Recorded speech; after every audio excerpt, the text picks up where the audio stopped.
By the summer of 1945, American factories had done something no nation had ever achieved before. They had built nearly 50,000 tanks, M4 Shermans, lined up in fields from Normandy to Nevada, engines cold, hatches sealed, crews already heading home. The greatest armored force in American history sat under open skies with no enemy left to fight, no budget to sustain it, and no clear plan for what came next. What happens when a steel army built for total war becomes a peacetime liability overnight? The story begins not in a battlefield, but in a Michigan soybean field. In the winter of 1940, the United States government purchased 113 acres of former farmland outside Detroit and asked the Chrysler Corporation a simple question: could they build tanks? The answer was yes. The follow-up was more honest. The head of Chrysler asked where he could even see one. That exchange launched what would become the Detroit Arsenal Tank Plant, the first factory in American history purpose-built for the mass production of armored vehicles. The building was designed by the famous industrial architect Albert Kahn. Chrysler's construction effort at the plant in 1941 was one of the fastest on record. The first tanks rumbled out of the plant before its complete construction. Workers poured concrete, welded roof beams, and tested engines simultaneously. The walls were going up while the first M3 Lee tanks were already rolling off an improvised assembly line inside.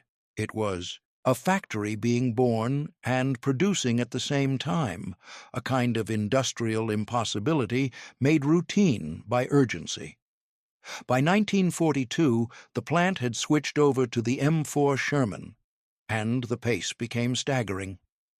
In December 1942, the arsenal's 5,000 workers set an all-time monthly record by producing 907 Sherman tanks. That is roughly 30 tanks per day from a single factory.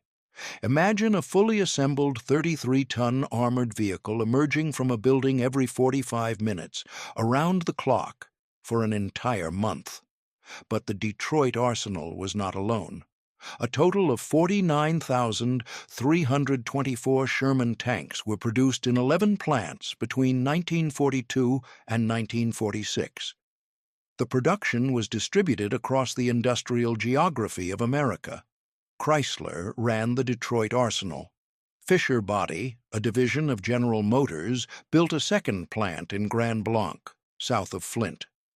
Ford was a surprisingly small player in the Sherman tale, but they developed the Ford GAA V8 engine and produced 1,690 small-hatch Shermans between June of 1942 and October 1943. Lima Locomotive Works in Ohio, Pressed Steel Car Company in Pittsburgh, Pacific Car and Foundry in Washington State, American Locomotive Company in Schenectady, New York, Baldwin Locomotive Works in Pennsylvania, Pullman Standard in Indiana, Federal Machine and Welder in Ohio.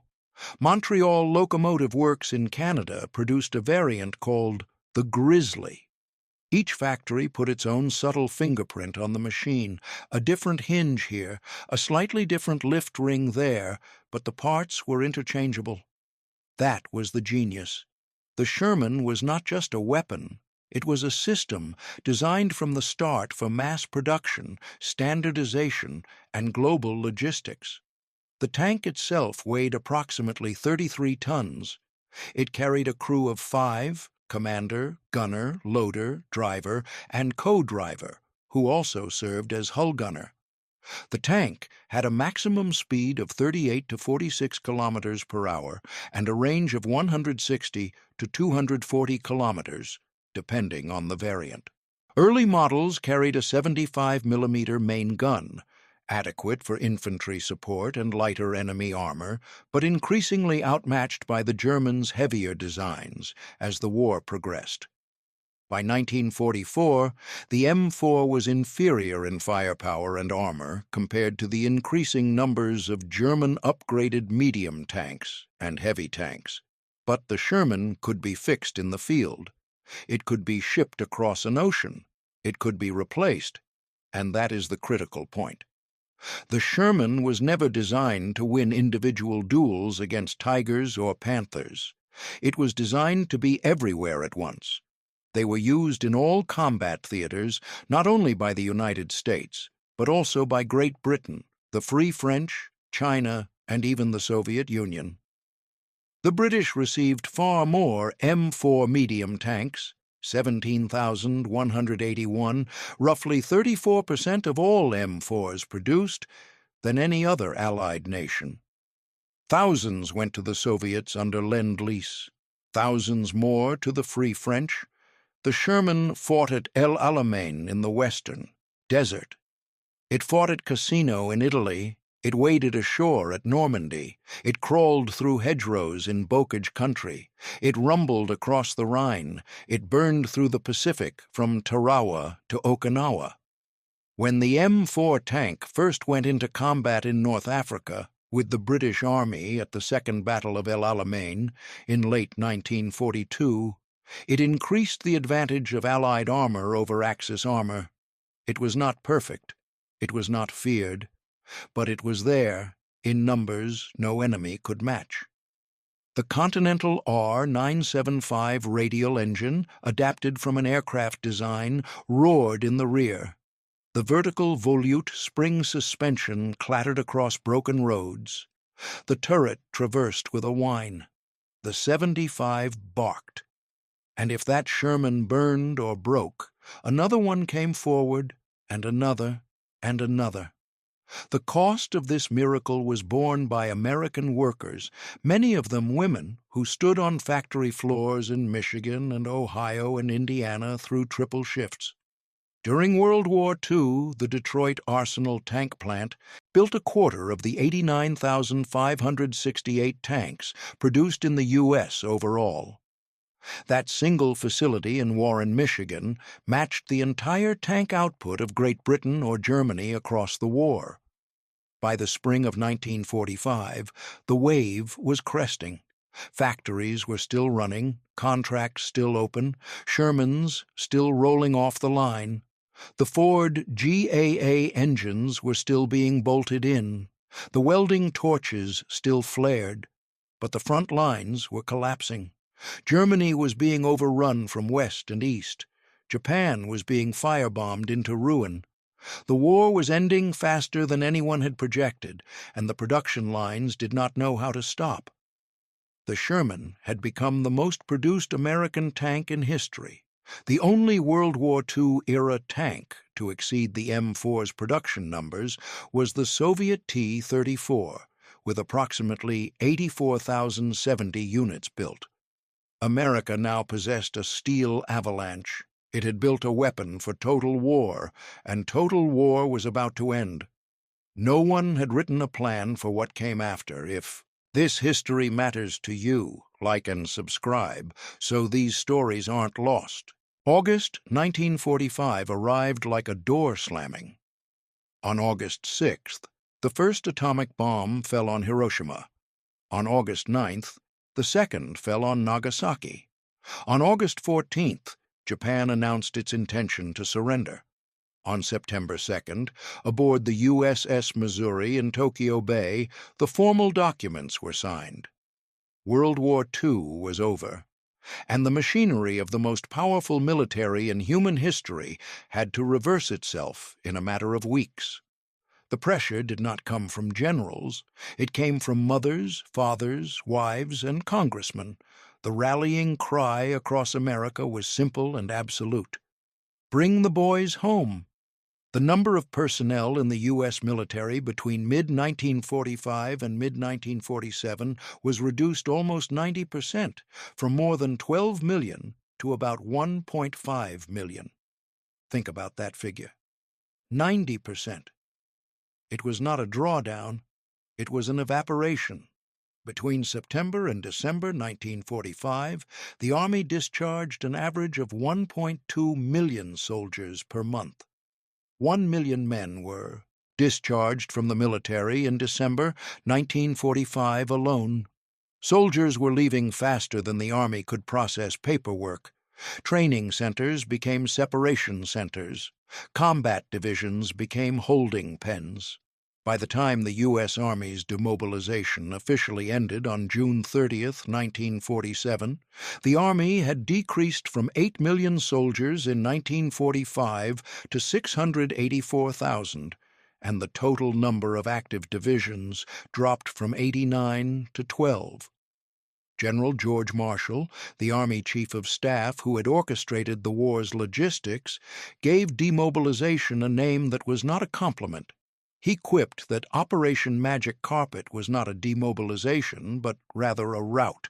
The implications for armor were devastating. A tank without a crew is not a weapon. It is a liability. Each Sherman required 5 trained men to operate. Multiply that by thousands of tanks in the active inventory, and the math becomes impossible. As experienced tankers rotated home under the point system, replacements either did not arrive or arrived undertrained. Entire tank battalions in the occupation zones of Germany and Japan lost their capability not because the machines broke, but because the men who knew how to use them had boarded ships for San Francisco and New York. Across Europe, the physical landscape of American armor was vast. Shermans sat in depot fields in France and Belgium. They sat on hard stands in Germany. They sat on rail flat cars that had no destination anymore. Some were parked with their guns still pointed east, turrets frozen at the last bearing their crews had set before climbing out and going home. Others were clustered near ports, queued for shipment that would never come. In the Pacific, it was the same. Shermans that had crawled ashore on Okinawa and Iwo Jima sat in tropical heat, their steel already starting to oxidize in the salt air. Others were scattered across islands no one had plans to garrison: Guam, Saipan, Leyte. The tanks sat where the war had left them, without guards, without maintenance, without purpose. Secretary of the Navy James Forrestal and Secretary of War Robert Patterson warned President Truman in October 1945 that an overly rapid demobilization jeopardized the nation's strategic position in the world. Truman agreed with their assessment, but felt powerless to put a halt to demobilization. The political pressure was simply too immense.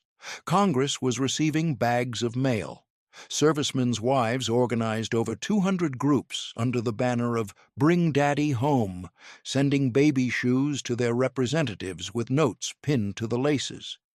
In Manila, 4,000 soldiers demonstrated against the cancellation of a repatriation ship on Christmas 1945, and on January 6th, 20,000 marched on Army headquarters, with protests spreading worldwide involving tens of thousands of soldiers in Guam, Japan, France, Germany, Austria, India, Korea, the United States, and England. The Army could not hold the line. The men went home.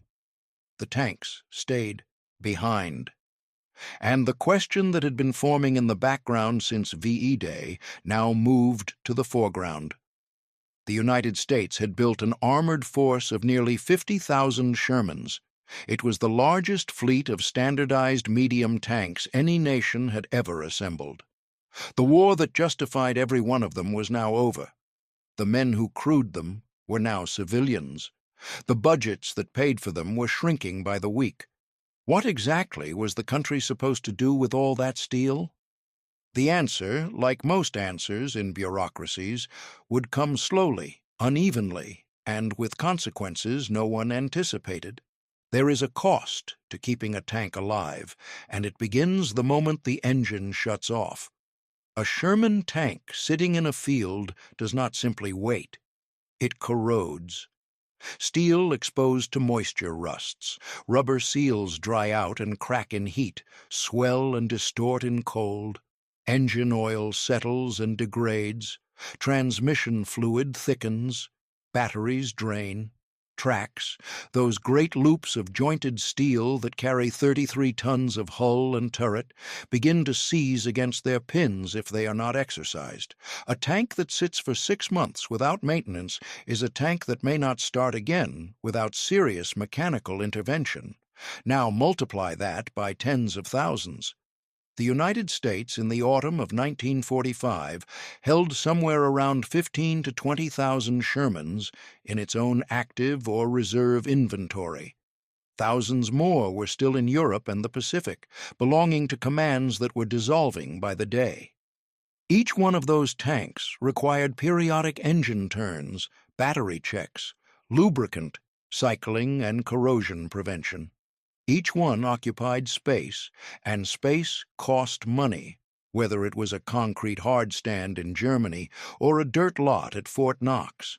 Each one demanded trained mechanics, and the trained mechanics were going home as fast as the infantry and the tankers. The Department of War was looking at its budget with something approaching alarm. Wartime appropriations were ending. Congress was not in the mood to fund the storage of weapons that had no war to fight. The nation's attention had shifted to housing, jobs, the GI Bill, and reconversion of factories back to civilian production. Chrysler wanted to make cars again. Fisher Body wanted to make car bodies. Ford wanted to build trucks. The factories that had poured out Shermans at 30 a day now wanted contracts for refrigerators and automobiles, and the government was eager to oblige. Maintaining a tank fleet the size of a small city was not just expensive in dollars. It was expensive in attention. Every tank in a depot required a paper trail, an inventory record, a condition report, a maintenance schedule. The bureaucracy of keeping armor alive was, in its own way, as demanding as the bureaucracy of building it, and the Army, hemorrhaging experienced personnel, had neither the manpower nor the organizational will to sustain it. The arithmetic was simple. A single Sherman consumed fuel when running. It consumed parts when operating. It consumed man-hours when sitting idle. Multiply those costs across thousands of vehicles, and the sum exceeded any rational peacetime justification. The Army could not keep them all running. It could not afford to inspect them all. It could not even guarantee it had enough qualified people to conduct a thorough inventory of what it owned. Meanwhile, the broader war surplus picture was overwhelming. The government did not just have tanks. It had millions of rifles, hundreds of thousands of trucks, tens of thousands of aircraft, ships by the hundred, entire factory complexes filled with machine tools. The scale of American wartime production had been so enormous that the residue, the leftover, was itself a logistical crisis. The Surplus Property Board was briefly responsible for disposing of $90 billion of surplus war property held by the United States government in the final year of World War II. $90 billion. In 1945, money. That figure encompassed everything from toothpaste to torpedo bombers, but it captured the essence of the problem. America had built more than it could use, more than it could store, and more than it could give away. Inside the War Department, planners were trying to answer an impossible question. How many tanks does a peacetime army need? The answer depended on assumptions about the future that no one could make with confidence. Would there be another war? When? Against whom? With what technology? The atomic bomb had changed the strategic landscape overnight. Some argued that armor itself was obsolete, that the future belonged to strategic bombing and nuclear deterrence. Others argued the opposite, that land warfare would still require tanks, and the next conflict might come sooner than anyone expected. But while the strategists debated, the tanks rusted. Moisture crept under turret rings. Paint flaked off gun mantlets. Engines seized in their mounts. Every month that passed without a decision was a month in which the inventory degraded further, making any future reactivation more expensive and more uncertain. The cost of keeping them was clear. The cost of losing them was unknown. And no one in Washington wanted to be the person who decided wrong. The United States confronted its tank surplus the same way it confronted most administrative emergencies. It created agencies, wrote regulations, and divided the problem into categories. There were, broadly, three options for the Sherman fleet. The first was to keep them. Hold a portion of the inventory in reserve, maintained and ready, as a hedge against future conflict. This was the military's preference, at least in theory, but it required money, space, and manpower, all of which were shrinking. The second was to transfer them, send them abroad to allies and partners who needed armor. Europe was rebuilding its militaries from the ground up. Asia was unstable. Latin America was modernizing. The United States had both the political interest and the economic incentive to arm friendly nations, and the Sherman was the simplest, cheapest, most available vehicle to give them. The third was to dispose of them, sell them for scrap, cut them apart, melt them down, return the steel to the American economy, where it could be reforged into bridges and buildings and automobiles. All three paths were pursued simultaneously, often without clear coordination. The War Assets Administration was created to dispose of United States government-owned surplus material and property from World War II, established effective March 25, 1946. The WAA was one of the most ambitious government liquidation efforts in history.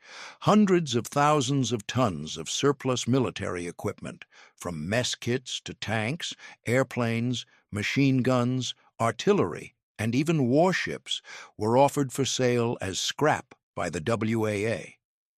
The scale was almost absurd. The same government that had spent 4 years desperately building weapons now spent the next 4 years desperately trying to get rid of them. Principles for using the war surplus as a means of rejuvenating the peacetime economy were incorporated into the Surplus Property Act of 1944. This legislation had been passed before the war even ended. Roosevelt's advisers, determined to avoid some of the mistakes that had plagued the Wilson administration in disposing of surplus after World War I, as early as 1940 began drafting plans for a post-war industrial buildup, incorporating a scheme for managing military surplus, including industrial plants built or modified for production of war materiel.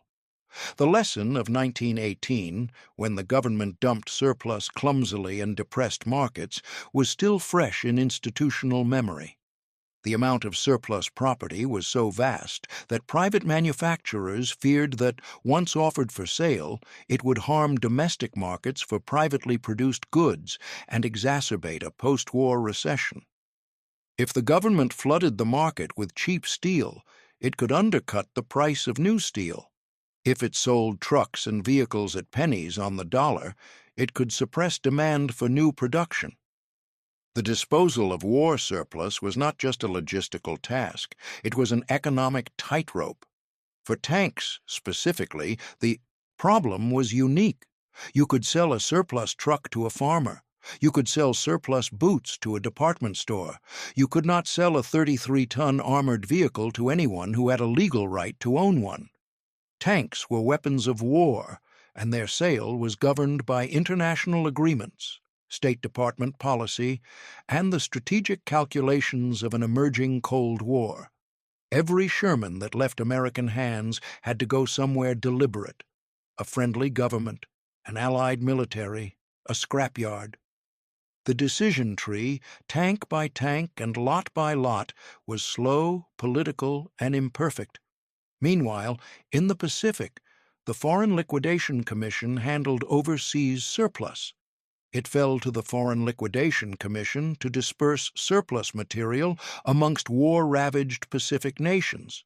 as well as Japan, the Philippines, China, and Korea, were either sold this surplus or received it as aid. And by 1947, nearly 1 million tons of military equipment had been sold to the Philippines alone. America's armored mountain was being divided 3 ways. Some would be saved, some would be sent abroad, some would be destroyed. The question for each individual Sherman was which fate would come first, and the answer often depended on nothing more than geography, timing, and the whim of bureaucratic classification. There is no monument to the scrapyard Sherman. No plaque marks the place where thousands of American tanks were cut apart with torches, their turrets lifted off by crane, their hulls split open like tin cans, their engines pulled and drained and tossed on pallets. The process was industrial, efficient, and nearly invisible. The same country that had photographed every stage of wartime production, from factory floor to battlefield, documented almost nothing of the destruction that followed. But the destruction was real, and it was vast. In the years between 1946 and the mid-1950s, thousands of M4 Shermans were reduced to raw material across the United States. The process began at military depots, where tanks declared surplus were stripped of any salvageable components, then loaded onto rail cars and shipped to commercial scrapyards. There, cutting crews went to work. Acetylene torches sliced through hull plates, hydraulic shears cut through track links. Electromagnets lifted turrets weighing several tons and dropped them onto piles. The steel was then sorted, graded, and fed into furnaces. Scrap steel was valuable. The American economy in the late 1940s was rebuilding, and steel was the currency of that rebuilding. Bridges needed girders, highways needed reinforcement bar, automobiles needed body panels. Construction was booming. The same metal that had been forged into armor to stop an 88mm round was now melted down and reformed into something entirely civilian. The same hull that had crossed the Rhine might, in its next incarnation, become a beam in a Chicago skyscraper or a fender on a Chevrolet. There is something quietly unsettling about that transformation. A tank carries a history that a bridge does not. Every Sherman that went through a scrapyard furnace had a serial number, a production date, a factory of origin. Some had been overseas. Some had seen combat. Some bore the scars of enemy fire, patched and welded and repaired in the field. A few may have carried crews who did not come home. None of that mattered to the scrapyard. The furnace does not distinguish between steel that has seen battle and steel that has not. The economics were straightforward. A surplus Sherman, purchased from the War Assets Administration at auction, could be had for a fraction of its wartime cost. The scrap value of its steel, copper wiring, bronze fittings, and aluminum components made the purchase profitable. Cutting crews, many of them returning veterans themselves, worked through yards that stretched for acres, dismantling the machines they or their brothers had once crewed. Some tanks were not even shipped to scrapyards. Some were simply left in place and cut where they sat. At depots across the American South and Midwest, Shermans that had been parked in rows were torched in rows. The efficiency was brutal and pragmatic. Why ship a tank to a scrapyard when you can bring the scrapyard to the tank? The turret, the most distinctive part of the Sherman, was usually the last piece to be processed.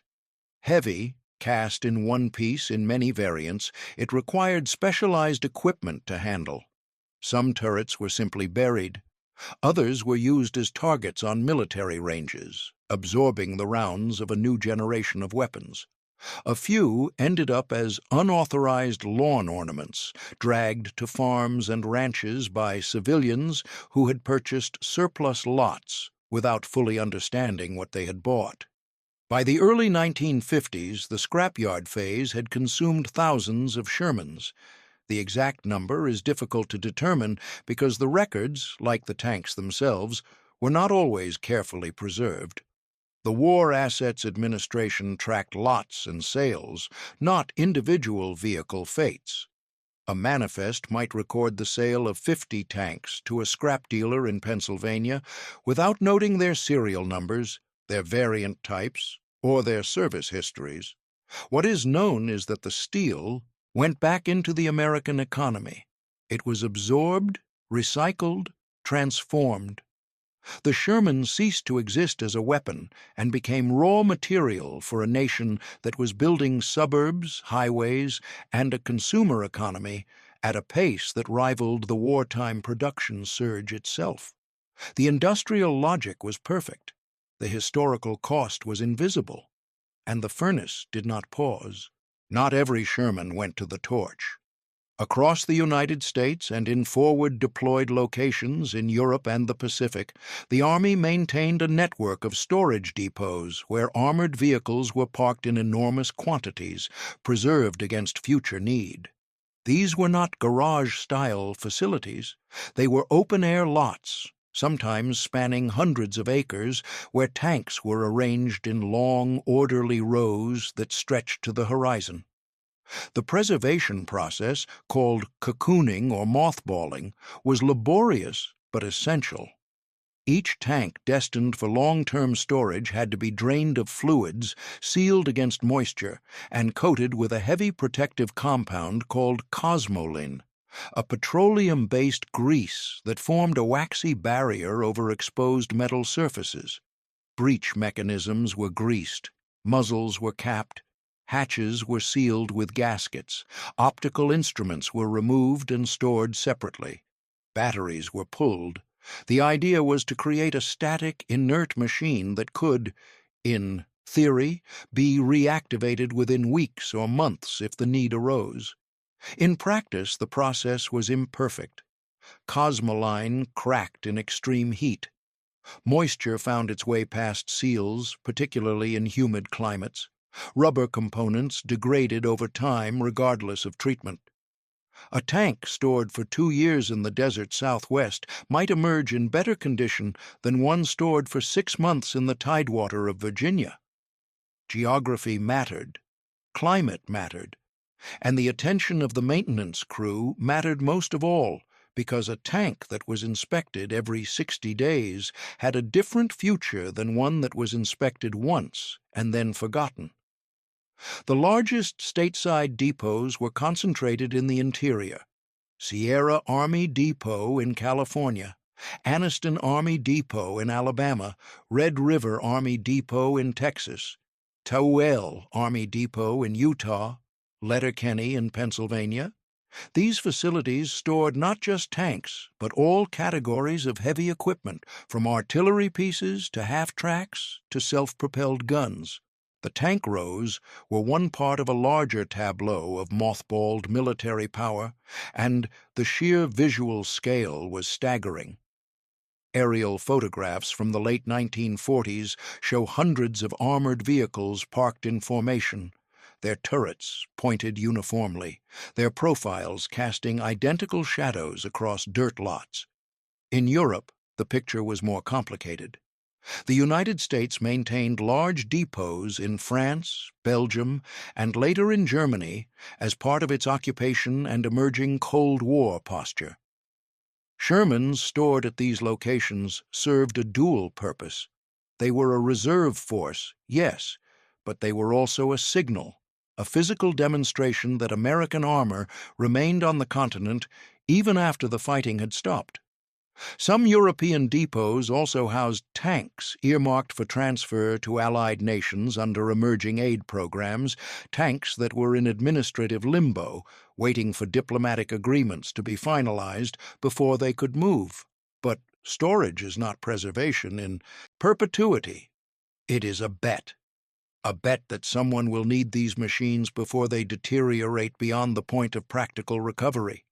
And bets have time limits.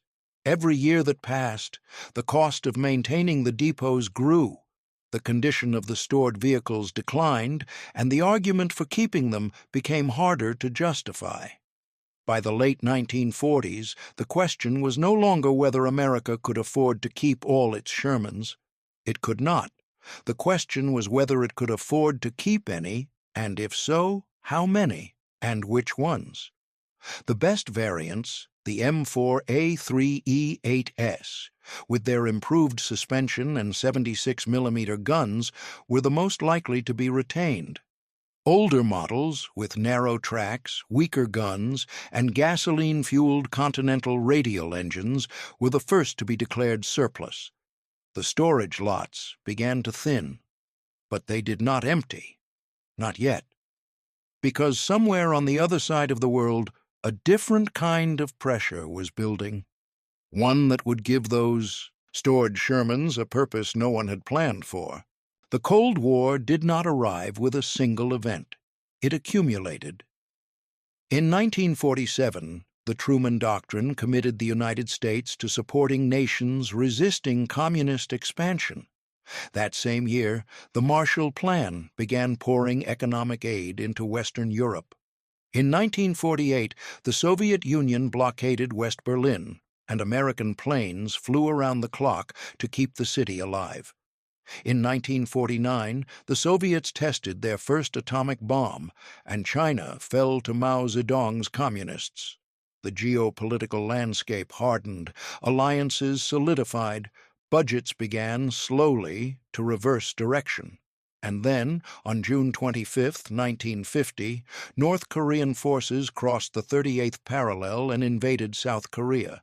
The Korean War exposed every consequence of the rapid demobilization. The American military that had crushed Germany and Japan just 5 years earlier was now a hollowed-out force.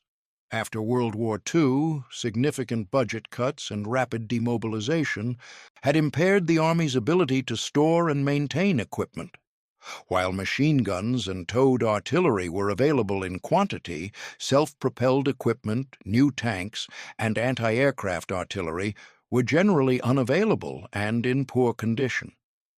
The Army in Japan, the closest force to the Korean theater, was undermanned, under-equipped, and undertrained. The first American armor deployed to Korea was the M24 Chaffee light tank. It was a fine reconnaissance vehicle. It was not designed to stop a T-34-85s.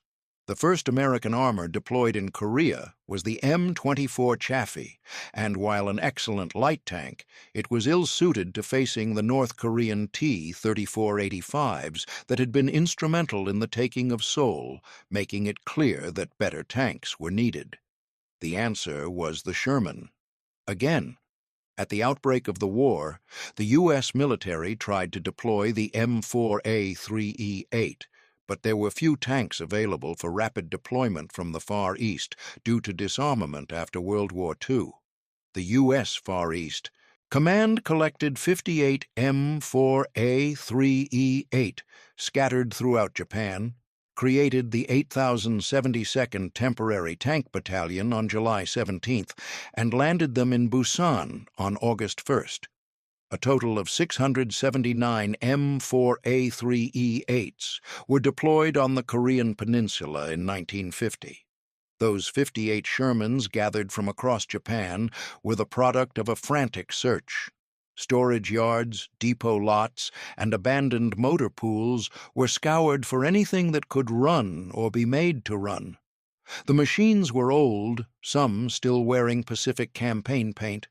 Their rubber was cracked. Their optics were dusty. But they had engines, tracks, guns, and armor. They were available. In war, available beats perfect. Operation Roll-Up was an effort by the United States Army to reclaim, refurbish, and redeploy equipment from World War II into the Korean War. The name itself was telling, rolling up the leftovers, gathering the remnants. The Tokyo Ordnance Depot became the regional hub for the refit and repair of tanks, armored vehicles, and trucks during Operation roll-up, leading to the remarkable figure that 45% of tanks, 82% of armored cars, and 75% of artillery pieces fielded in the Korean War by the U.S. consisted of equipment recovered during Operation Roll-Up. Those numbers bear repeating. Nearly half of all the tanks America used in Korea were wartime leftovers that had been sitting in storage or abandoned in the Pacific. The arsenal of democracy, it turned out, had not been entirely dismantled. It had been neglected, degraded, and forgotten, but not destroyed. And when the shooting started again, the remnants were pulled out of obscurity, rebuilt by mechanics at the Tokyo Ordnance Depot, and sent back to war. The first 3 months of fighting saw 100,000 tons of munitions expended, all of it surplus from World War II and recovered during Operation Roll-Up. The Sherman was not the ideal tank for Korea. The M4, A3E-8, and T-34-85 were comparable and could destroy each other at normal combat ranges, although the use of high-velocity armor, piercing ammunition, advanced optics, and better crew training gave the Sherman an advantage. It was a near-peer fight, and the Sherman held its own. The M4 A3E-8, using 76mm HVAP ammunition, destroyed 41 enemy tanks from July to November 1950. The tank that had been a peacetime embarrassment was now, once more, a wartime necessity. The math that had argued for scrapping them 5 years earlier now argued the opposite. The Cold War had changed the calculus, and the Shermans that survived the scrapyards and the bureaucratic indifference of the late 1940s were suddenly, urgently, back in service. But Korea was only one theater. The Sherman's second life was already unfolding across the entire globe. The transfer of American Shermans to foreign militaries was not a single event. It was a cascade, a slow-motion flood of armor that reshaped the military balance of power on every continent except Antarctica. It began during the war itself. Lend-Lease had sent thousands of Shermans to Britain, the Soviet Union, France, and China. The United States provided tens of thousands of its medium tank M4 to many of its allies during the Second World War, under the terms of Lend-Lease. After the war, these tanks did not all return. Many stayed with the armies that had used them, forming the nucleus of post-war armored forces in nations that could not yet build their own. But Lend-Lease was only the beginning. As the Cold War deepened, the United States established the Military Assistance Program, later formalized under the Mutual Defense Assistance Act of 1949. Under these frameworks, surplus American equipment, including Shermans, was transferred to allied and partner nations at reduced cost or outright as grants. The logic was strategic. A French armored division equipped with American tanks was a French armored division that could help defend Western Europe against a Soviet advance. A Pakistani tank battalion with Shermans was a regional counterweight to India's growing military or to China's new communist government, depending on the week and the analyst. The list of countries that received Shermans after the war reads like a United Nations roll call. In Europe, France rebuilt its army with Shermans. Belgium used them. The Netherlands fielded them. Denmark, Italy, Greece, Norway, Yugoslavia all received Shermans in some form, through direct American transfers, through Lend-Lease leftovers, or through secondary sales and donations from other nations that had received them first. The USA provided modified Shermans to its various allies and friendly states in Europe and Asia, with Denmark, India, and Yugoslavia receiving M4A3E4s and Pakistan receiving M4A1E6S. In Asia, the ripples spread wide. The Japan Self-Defense Forces received 250 M4A 376 WHVSS Easy-8s and 80 of the related M32 tank recovery vehicles in 1954. The locally developed and indigenous Type 61 tank only gradually and slowly replaced American-supplied tanks over the decade of the 1960s. Think about that for a moment. The country America had defeated and occupied was now being armed with the same tanks that had fought the Pacific War. Aside from Japan, the Philippine Army was also another Asian operator of the M4 Sherman following World War II, receiving 36 M4A1 composite hull Shermans. South Vietnam received Shermans, Indonesia acquired them. Pakistan was on the receiving end of the largest single post-war M4 purchase, in which 547 M4A1E 476mm variants were given to Pakistan by the United States during the 1950s.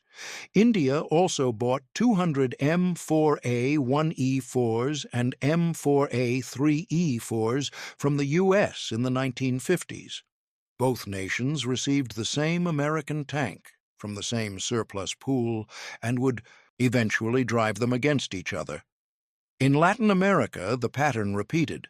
Brazil received 53 Sherman tanks under Lend-Lease in 1944, and in the early 1950s, another group of 30 Sherman tanks was delivered under the Military Assistance Program, bringing the total number of Shermans to 83 tanks. The Brazilian Army used the Shermans until 1979, when they were replaced by M41 tanks. Argentina, Chile, Peru, Cuba, Nicaragua, Mexico, Paraguay. The Sherman spread through the hemisphere like a vine. In the Middle East, the story was most dramatic. The Israeli Defense Forces used American M4 Shermans as early as in the 1948 war, and Israel obtained its first Shermans through stealing them, buying them in the Philippines, or getting demilitarized ones from scrapyards around Europe. In November 1948, 30 more were purchased from Italian scrapyards, and all were non-operational, with only 4 completely repaired by the end of the war. Israel's acquisition of Shermans was not a tidy, government-to-government transaction. It was a desperate improvisation. Israeli agents searched junkyards across Europe and as far as the Philippines, looking for anything with a hull and tracks. Demilitarized Shermans, stripped of guns and sold as scrap, were bought and secretly rearmed. Tanks that other nations had abandoned were dragged from dumps, cleaned, repaired with whatever parts could be found, and pressed into service. Egypt also had Shermans.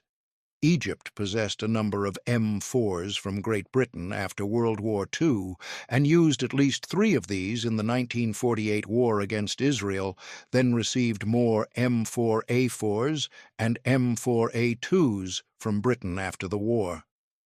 The result was a peculiar irony. The same American-designed tank fought on both sides of the Arab-Israeli wars, Sherman against Sherman.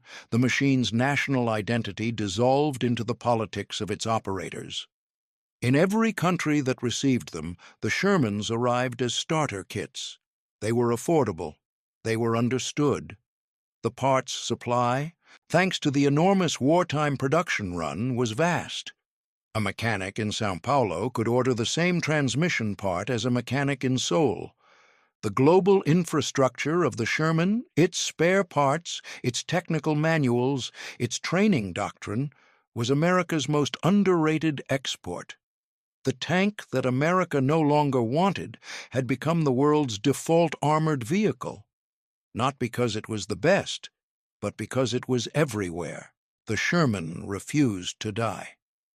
That is the only way to describe what happened across the 1950s, 60s, and 70s when a tank designed in 1941 for a war that ended in 1945 continued to fight in conflicts its designers could never have imagined. In Korea, as we have seen, the M4A3E8 went head-to-head with Soviet-built T-3485s and performed respectably. The lighter M4A3E8 became the preferred U.S. tank in the later phases of the Korean War, considered more advantageous in terms of maneuverability on rough terrain and ease of maintenance, and was widely used for providing close support to infantry units during battles for high ground and mountains. But Korea was just the beginning of the Sherman's afterlife. The most extraordinary reinvention occurred in Israel. The Sherman M50 and the Sherman M51, both often referred to abroad as the Super Sherman, were modified versions of the American M4 Sherman tank that served with the Israel defense. Forces from the mid-1950s to early 1980s, the Israelis did not merely use the Sherman, they rebuilt it from the inside out. In 1953, an Israeli military delegation visited France to examine the then-new AMX-13 light tank armed with the high-velocity CN 75 50-75 mm tank gun. While the AMX-13's main gun was considered satisfactory, its armor was deemed too light. Eventually, Israel did purchase the AMX-13, but it was decided that the 75 mm main guns would be grafted to the more familiar and better armored hull of the American M4 Sherman. The resulting vehicle, designated M50, was a Frankenstein hybrid, a 1941 hull with a 1953 gun, and it worked. Around 300 Shermans were converted to the M50 standard between 1956 and 1964. But the Israelis did not stop there.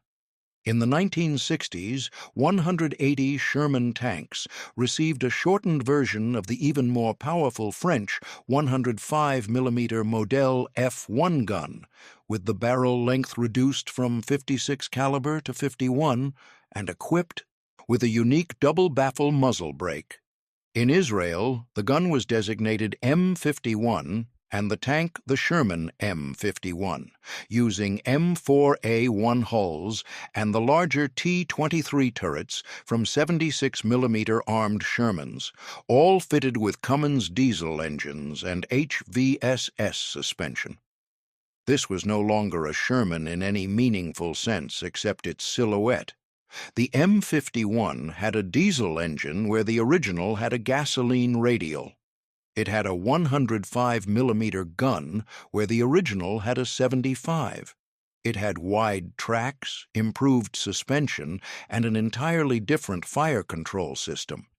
The Israeli engineers had taken the available hull, the cheapest and most plentiful hull in the world, and turned it into something that could face tanks 2 generations newer.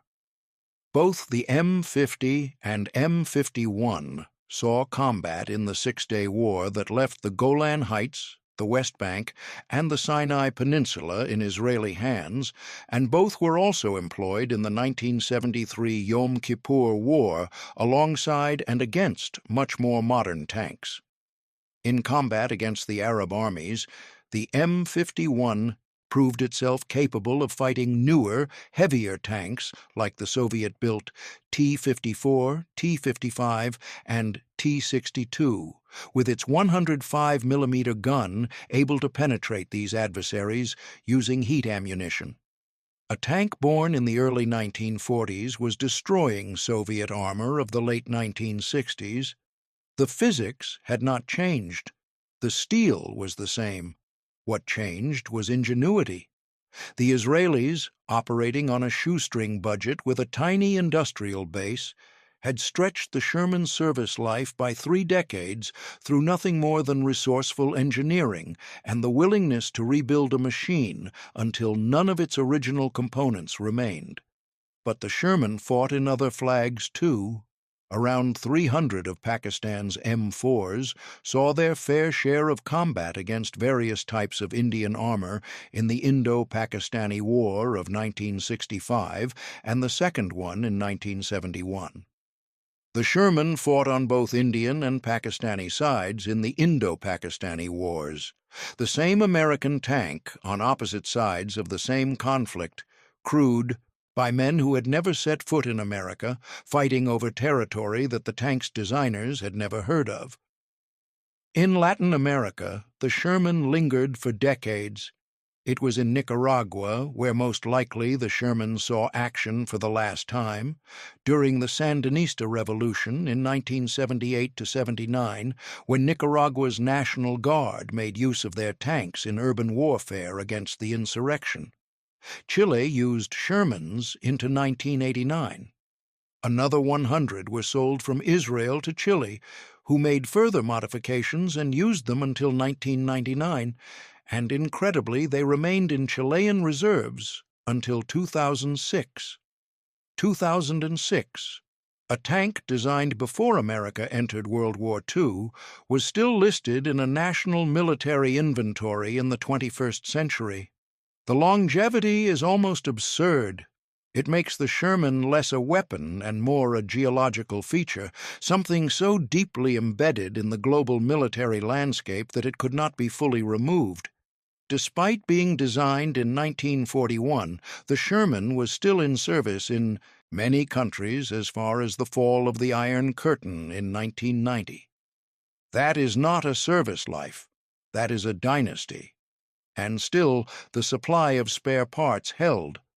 The 50,000 units produced during the war had created such a deep reservoir of components that armies on every continent could keep their Shermans running with relatively modest investment. Track links, road wheels, engine parts, turret mechanisms all remained available through the global surplus network for decades. This could be found in the many improvements performed on its chassis, a testimony to its sturdiness and adaptability, and the huge supplies of spare parts available due to early standardization and unrivaled mass production. The tank that America built in overwhelming numbers to win a single war had become, through surplus and transfer, the armored backbone of a generation of smaller nations. The weapon had outlived its maker's intent by half a century. And yet, most Americans had no idea any of this had happened. At home, the Sherman disappeared. By the mid-1950s, the United States Army had moved on.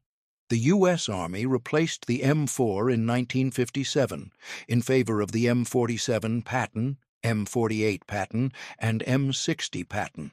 The EZ-8, the last Sherman in American frontline service, was retired quietly, without ceremony, without fanfare. One day it was a tank on a training range at Fort Hood. The next day it was an inventory line awaiting disposition. The newer tanks were heavier, faster, better armed, and designed for the nuclear battlefield. The M48 had a 90mm gun and a low-profile cast hull. The M60 would eventually carry a 105mm main gun. The Sherman, with its high profile, its relatively thin armor, and its World War II lineage, had no place in an army that was preparing to fight the Soviets across the Fulda Gap. And so the final reckoning began. Shermans that had been held in stateside reserve depots were now declared surplus in waves. Some were transferred one last time to foreign allies who still needed them. The U.S. continued to transfer Shermans to its allies, which contributed to widespread foreign use. Others were allocated to military ranges as hard targets, their hulls dragged into position and left for gunnery crews to shoot at with the very weapons that had replaced them. The irony was precise and brutal. A Sherman that had survived Normandy might end its existence absorbing a sabot round from an M48 Patton on a firing range in Georgia.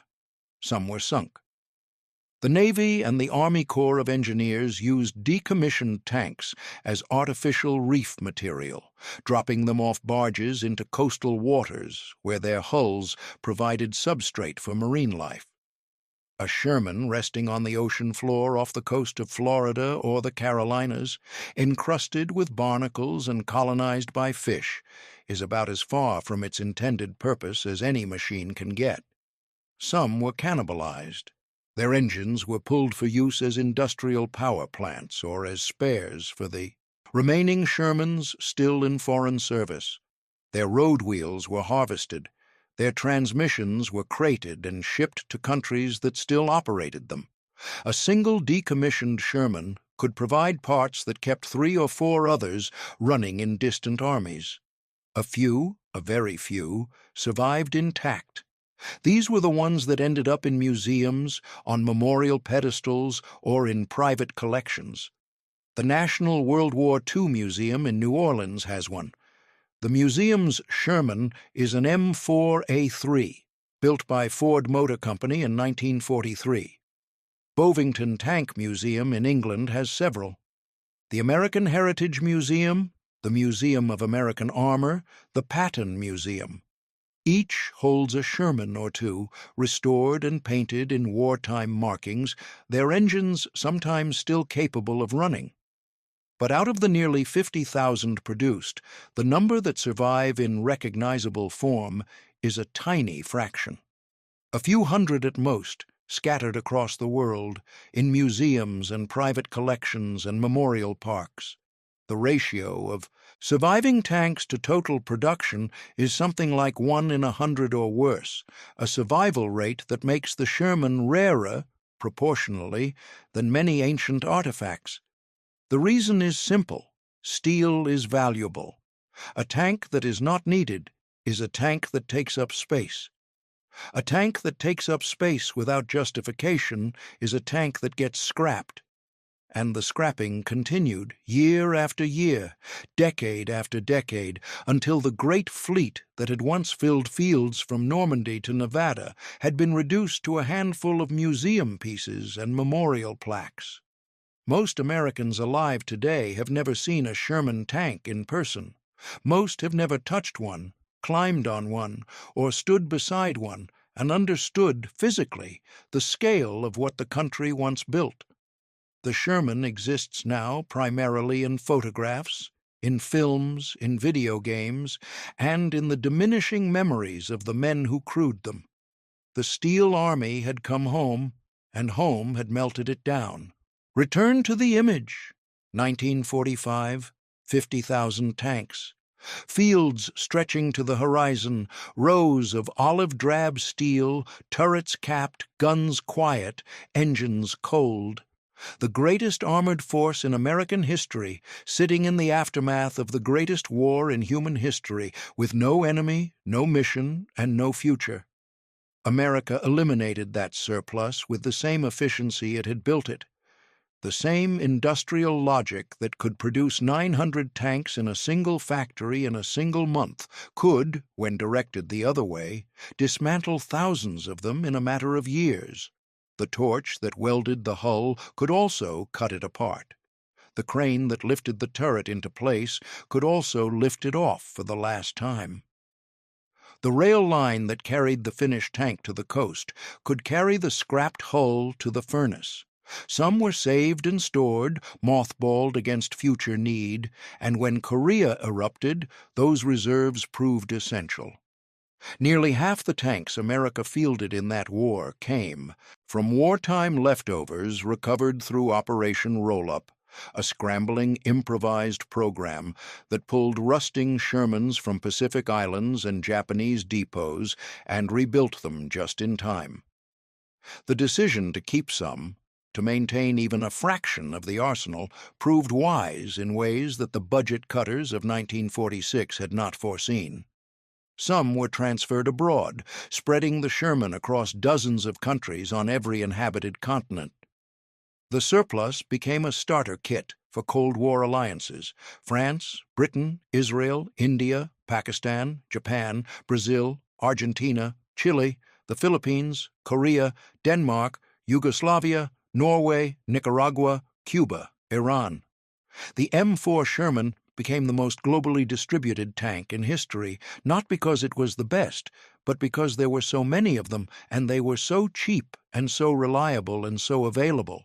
Nations that could not afford to design their own tanks could afford to rebuild a Sherman with a new gun and a new engine and call it their own.